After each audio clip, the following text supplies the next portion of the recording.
How to update Blox Fruits. Hey there, welcome back to our channel. So now to update Blox Fruits on Roblox, you need to first open and start your Blox Fruits. So Roblox automatically installs updates before the game starts. If there is any update, it will download. And if you do not see any changes after launching the game, completely close and restart the Roblox. And if that does not work, you can reinstall the Roblox, and this will download a fresh update. To find out about updates and patch notes, you can check the Blox Bulletin in the game menu, usually updated quickly.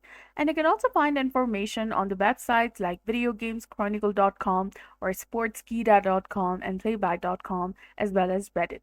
So follow the official Bloxfruit social media, Discord, or Twitter for announcements.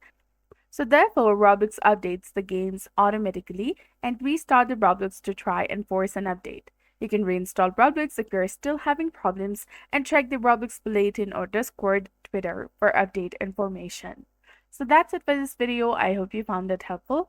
If you did, please like, share, and subscribe. Thanks for watching, and we'll see you again in the next one.